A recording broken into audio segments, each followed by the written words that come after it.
ನಮಸ್ತೆ ಎಜೆ ನ್ಯೂಸ್ಗೆ ಸ್ವಾಗತ.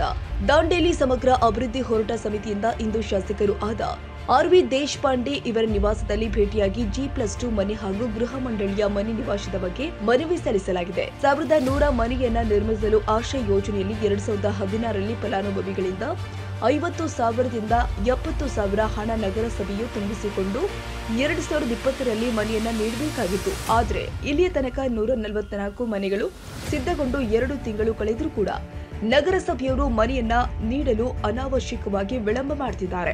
2018ರಲ್ಲಿ ಆರ್.ವಿ. ದೇಶಪಾಂಡೆ ಅವರು ಕಾಮಗಾರಿಗೆ ಚಾಲನೆ ಕೊಟ್ಟಿದ್ರು. ಆದರೆ ಸದ್ಯ ಸಂಪೂರ್ಣ ಕಾಮಗಾರಿಯನ್ನ ನಿಲ್ಲಿಸಲಾಗಿದೆ. ಕಾಮಗಾರಿಯನ್ನ ಮುಗಿಸದೆ ವಿಳಂಬ ನೀತಿಯನ್ನ ಮಾಡ್ತಾ ಇದ್ದಾರೆ. ನಿಂತು ಹೋದ ಕಾಮಗಾರಿಯನ್ನ ಪ್ರಾರಂಭಿಸಲು ಮನವಿ ಕೂಡ ಸಲ್ಲಿಸಲಾಗಿದೆ. ಅಲ್ಲದೆ 2013ರಲ್ಲಿ 3,400 ಫಲಾನುಭವಿಗಳಿಗೆ ಮನೆ ನಿವೇಶನದ ಬಗ್ಗೆ ಅರ್ಜಿಯನ್ನು ಕೂಡ ಸ್ವೀಕರಿಸಿಕೊಂಡಿದ್ರು. ಆರ್.ವಿ. ದೇಶಪಾಂಡೆ ಇವರ ಅಧ್ಯಕ್ಷತೆಯಲ್ಲಿ ಸಭೆ ನಡೆದು 10 ಎಕರೆ ಭೂಮಿಯನ್ನ ಕಾಯ್ದಿರಿಸಲಾಗಿತ್ತು. ಇಲ್ಲಿಯ ತನಕ ನಿವೇಶನ ನೀಡುವ ಬಗ್ಗೆ ಯಾವುದೇ ರೀತಿಯ ಕ್ರಮ ವಹಿಸಲಿಲ್ಲ. ಆದರೆ ಸದರಿ ಭೂಮಿ ಅತಿಕ್ರಮಣ ನಡೆಯುತ್ತಾ ಇದೆ.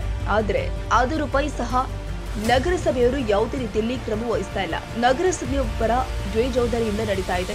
ಈ ಸಂದರ್ಭದಲ್ಲಿ ಉಪಸ್ಥಿತರಿದ್ದ ಹೋರಾಟ ಸಮಿತಿಯ ಅಧ್ಯಕ್ಷರು ಆದ ಅಕ್ರಮ್ ಖಾನ್, ಉಪಾಧ್ಯಕ್ಷರು ಆದ ಅಶೋಕ್ ಪಾಟೀಲ್, ಶಿವಾನಂದ ಮುರುಗೋಡು, ಶಹೇಜಾದಿ, ಕುಲಶಾಪುರ್, ವಿಜಯಲಕ್ಷ್ಮಿ ಅಕ್ಕೆ, ಗಣಪತಿ ಗುಂಡು, ಮೊಹಮ್ಮದ್ ಗೌಸ್ ಪಟೇಲ್, ಫೈರೋಜ್ ಶೇಖ್, ದತ್ತಾತ್ರೇಯ ಹೆಗಡೇಕರ್, ಯಲ್ಲಮ್ಮ ಡಮಾಮ್, ಮಲ್ಲಪ್ಪ ಮಾಗಾಡಿ, ರಾಜರಾಮ್ ಹರಡೆ, ಸಿದ್ದಪ್ಪ ಕರಡಿ ಉಪಸ್ಥಿತರಿದ್ದರು. ತಾಜಾ ಸುದ್ದಿಗಾಗಿ ಎಜೆ ನ್ಯೂಸ್ 24x7ಗೆ ಸಬ್ಸ್ಕ್ರೈಬ್ ಮಾಡಿ ಮತ್ತು ಬೆಲ್ ಐಕಾನ್ ಒತ್ತಿ ತಪ್ಪದೇ ಲಿಂಕ್ ಶೇರ್ ಮಾಡಿ.